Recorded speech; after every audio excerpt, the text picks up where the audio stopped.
Hi again. In this video, we're going to solve example 1 part B. So the second equation that's on page 1 of the section 1.2 note packet.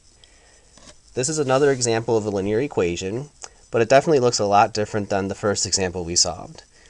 One reason being is the fraction right here, 2x plus 1 over 3. So that's actually what I think we should attack first. In particular, we'll want to think about getting rid of the 3 that's in the denominator. And one way of doing that is to multiply this fraction by 3. But in order for us to accomplish that, we have to multiply the entire left-hand side by 3, which of course amounts to us multiplying the right-hand side by 3 as well. So let's start with that. So I'm going to say 3, and just rewrite that left-hand side inside a set of parentheses to cue us in to distribute. On the right-hand side, we'll also have to multiply 3.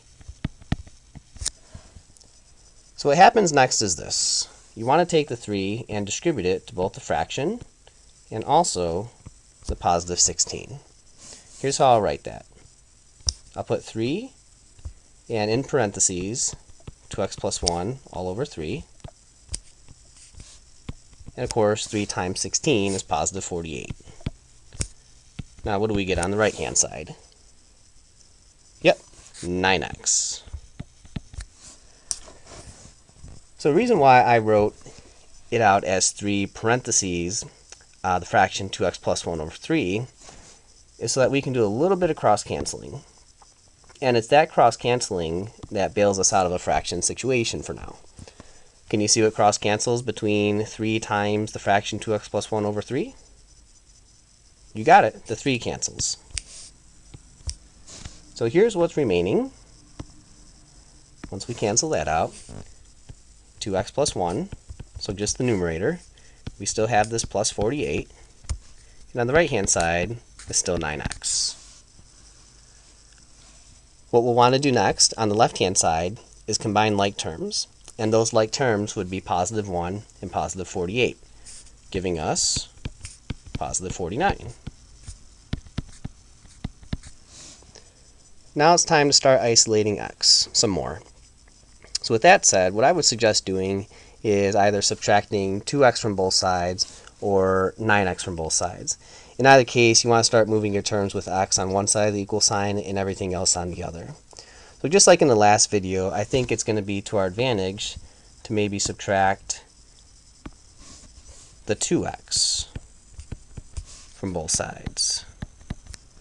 And the reason why, and again kind of referencing the last video, we want to subtract 2x from both sides is because when we do 9x minus 2x on the right, we'll be left over with the positive coefficient of x.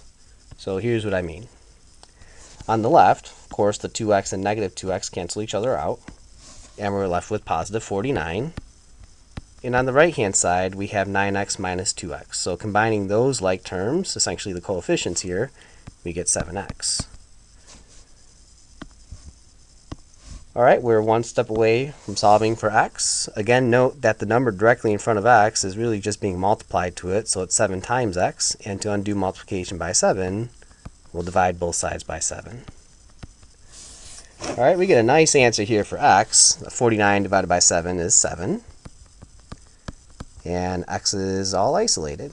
And there's our solution to the equation.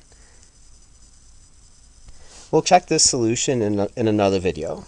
But I do want to make mention again that this is equivalent to saying x equals 7. So both mean the same thing. 7 equals x means the same thing as x equals 7. That's it for now. Thank you for watching.